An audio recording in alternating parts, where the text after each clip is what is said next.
সর্পযজ্ঞের সূচনা। পিতার মৃত্যুর প্রতিশোধ নিতে যমেজয় সিদ্ধান্ত নেন পৃথিবীর সব সাপকে ধ্বংস করবেন। এজন্য তিনি এক বিশাল যজ্ঞের আয়োজন করেন, যাকে বলা হয় সর্পসত্র বা সর্পযজ্ঞ। এই যজ্ঞে ব্রাহ্মণদের মন্ত্রশক্তি ব্যবহার করা হয়। আগুনে বিশেষ মন্ত্র উচ্চারণ করলে সাপেরা দূরদূরান্ত থেকে টেনে এনে অগ্নিকুণ্ডে নিক্ষিপ্ত হতে থাকে। অসংখ্য সাপ এই যজ্ঞে ধ্বংস হতে থাকে। তক্ষকের ভূমিকা।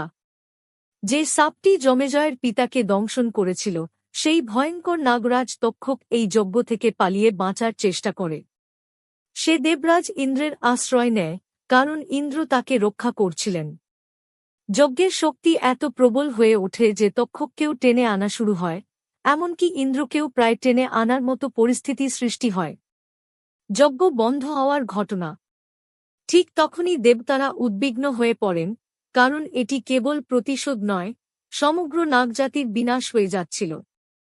তখন ব্রহ্মার নির্দেশে ঋষি আস্তিক মুনি যজ্ঞস্থলে আসেন। আস্তিক ছিলেন অর্ধনাগ, অর্ধব্রাহ্মণ বংশের সন্তান। তিনি অত্যন্ত মধুর ভাষায় যমেজয়কে যজ্ঞ বন্ধ করতে রাজি করান। পুরাণে তাই বলা হয়, সকালে উঠে কেউ যদি আস্তিক মুনির নাম নেয়, সাপ তাকে আর কামড়ায় না। আপনাদের যদি গল্পটি ভালো লেগে থাকে, চ্যানেলটিকে লাইক ও সাবস্ক্রাইব করে দেবেন।